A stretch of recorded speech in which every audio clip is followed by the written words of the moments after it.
Hey, what is up everyone? Welcome back to another review, and today I'm taking a look at the high-grade Dragon Gundam from Mobile Fighter G Gundam. So it seems like we're going to get the entire Shuffle Alliance. We're just one Bolt Gundam short, and all I can say is I'm so happy that G Gundam is getting more releases. Hopefully, it does go a little bit further. But as for the Dragon Gundam right here, this is a premium Bandai exclusive, so that means as usual I got it through Bai. If you want one of your own, link is down there in the description. Now let's check this kid out.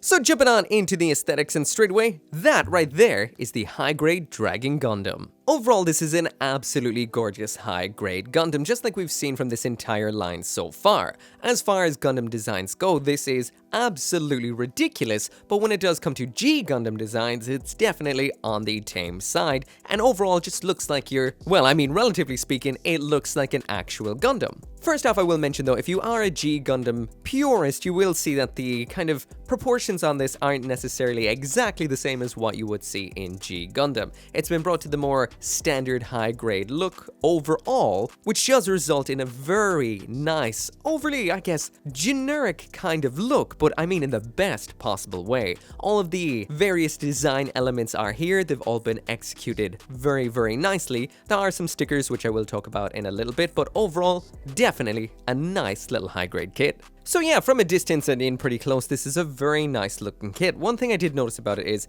it really does catch the light very nicely, especially on the different kind of facets on the armor, like on the little dragon arm section here. That just really, I don't know, the different kind of facings of the various surfaces just catch it really nicely. Now I will mention some of the kind of modern high-grade stuff is in here. We do not have color separated eyes. These are stickers. I'll talk about the stickers now in a second. The arms on this are absolutely beyond ridiculous in kind of the best possible way. So they are full-on dragon heads with a little bit of a fist inside of them. We do have some panel lines here and there, which are quite nice. We've got some right there. I did panel line it a little bit. I panel lined there, panel lined in the chest. I panel lined some of the detail on the head to bring that out. And these nice little sections in this side as well. The green plastic does kind of mark a little bit. There is a little bit of folding out of box on it. But when it comes to all those things like nubs and whatnot, it's really not too bad. Just like we would have seen from the rest of this line with the Rose Gundam back here and the Maxter right here. So far, pretty awesome. So we do have a sheet of stickers in here. This is not the worst. I'll just go through them one by one. Number one up in the top right, that is your standard eye sticker. It went on a little bit awkwardly. It's very classic. There is no color separated eyes underneath. It's very classic style high grade, but they do work out and catch the light nicely. Number two, that one right there. That, just like the eyes, is for the head camera in the front. Just your standard, typical green foil. 3, 4, 5, and 6 are little black sections that aren't too bad. Those are on the recesses here in the chest. Those recessed sections, that isn't black plastic. It's just those stickers, and these sort of stickers aren't the worst. Easy to paint too if you wanted to. Sticker number 7 is the biggest one, and this isn't really on the actual mobile suit itself. This is on the core flyer section thing inside of the chest. When you pop that out, you'll see it's just the cockpit floor on that. Not the worst, but of course color would be better, but again, not the worst. You don't see it most of the time. The last of the stickers down here, this is 8 and 9, much like we would have seen with the chest stickers. These are in the dragon arms. So when it comes to color correcting stickers, these are just the recessed vent sections, so not the worst at all. As for other color separation on this kit, it seems to be pretty much fully color accurate. The colors in here are great. The red section's looking good. Like I said, the green does have a little bit of folding and isn't the most premium looking plastic around.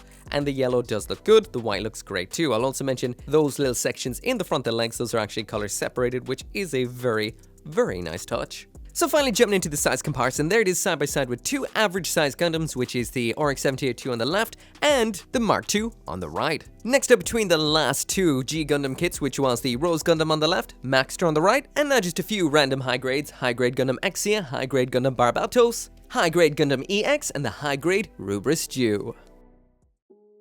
So now jumping into the accessories, and here's everything that comes with the high-grade Dragon Gundam, and this is a ridiculous amount of stuff. Usually I throw the Gundam in the back corner with the stuff on this box, but this time it is not fitting. There is so much. You've got a full action base 5 in a nice shade of green. You've got those 6 flags, 2 sets of acetate effect parts, 2 different sets of arm attachment extension parts. We've got a whole bunch of effects and parts on top of the flags. That's 4 in total. We've got 5 alternate hands in here. That's not including the 2 that are attached to it, which are fists. So that's a grand total of 7. Yeah, there is a whole lot of stuff in here. This is an over-the-top kit when it does come to the accessories and effects. So first off in here we've got a whole bunch of hands, 7 in total. We've seen the fists on here before, and on top of that, we do have a whole bunch of expressive hands. Now first off I will mention that swapping the hands out is a little bit more mildly inconvenient than we'd usually see with a regular high grade kit due to the actual, well, the fact that the hands are inside of dragons' mouths. It's really only mildly inconvenient though, so it's not so bad.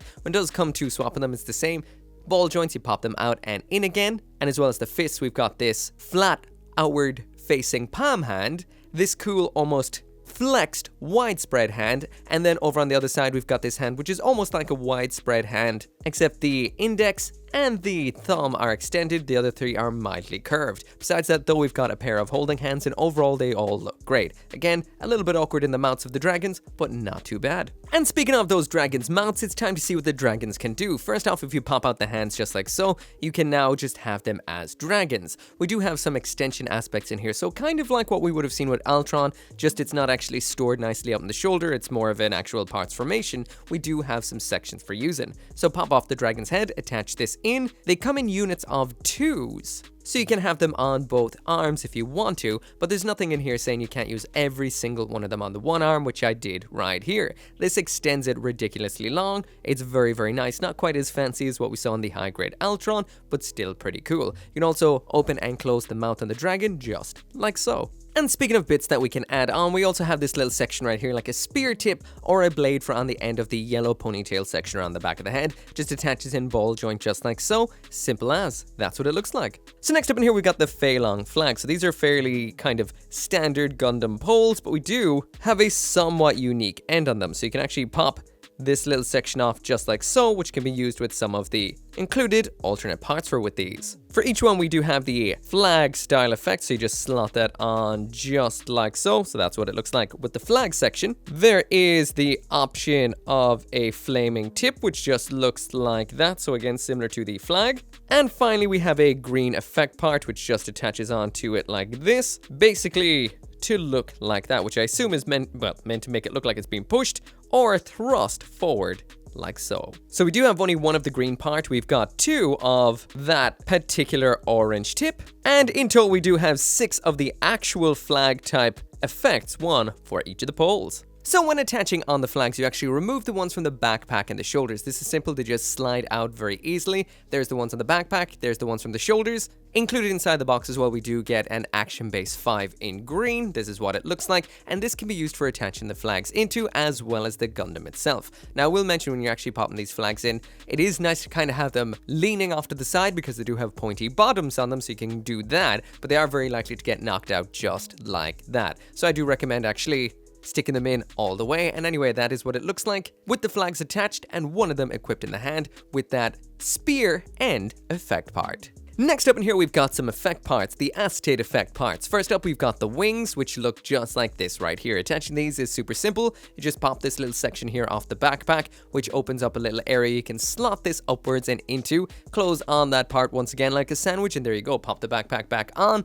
and that is what the wings look like. Very, very nice in a pinky purple, green, and a little bit of a yellowy green in the middle there. Pretty cool. So the last accessory we have in here is this effect right here for the Shinryusei Kochoken, and that's what it says on it. This is used in tandem with those wings round back. In order to use this, you actually have to grab both of the dragon heads off the arms. They attach onto the circular versions of the actual arm segments. These are different from the ones we would have seen before. Once the head is attached and the hands are removed, you can attach this acetate sheet into one half like so, bring the other half over the top like this. They attach together like some kind of Ouroboros or human centipede, and there you go. You have got a little bit of a stand attachment in here, pops into the bottom, making it into a little bit of a lollipop, and then you pop that onto the base in front of the Gundam. Now I will mention, it is sometimes awkward to get the right angle, well, a lot of the times with an action base 5. That is kind of the issue here as well, getting it just right behind the actual effect part, but once you do, it does look pretty cool. This is what it looks like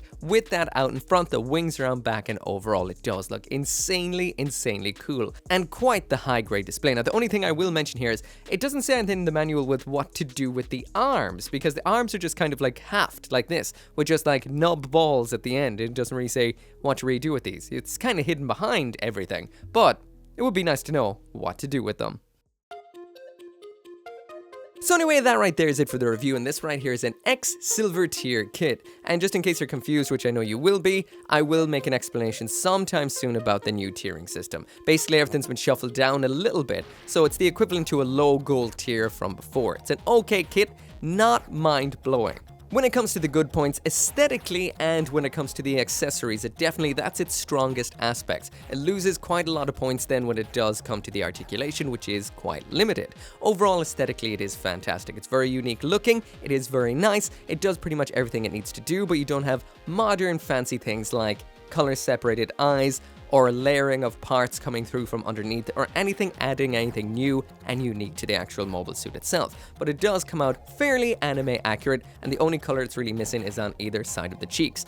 Otherwise, absolutely gorgeous kit. When it comes to the accessories, it speaks for itself. It's got such an amazing spread of stuff. You've got a stand, you've got all the weapons, you've got unique effect parts, and everything works out great. Pretty much top marks for that. When it comes to the articulation, it is limited in a lot of ways. It's got very old aspects like the feet, the neck, and the actual ab crunch all feel very, very, very classic and do limit it a lot. It's not the most posable kit around, but it definitely isn't a statue. Like I said, X Silver Tier, not fantastic, but not a bad model kit by any margin. Anyway, if you do want one of your own, link is down there in the description. I got mine through buying, you can too. I will see you very, very soon again for another Gunpla review. Until then, bye-bye. Once again, I kind of finished this video right here without special thanks to the channel members and the patrons over on Patreon, including Simon Paskin, Abraxas, Caleb Engelhart, Joe, RG59061, ShadowWolf179, Van Fawn, and Scotty Thomas.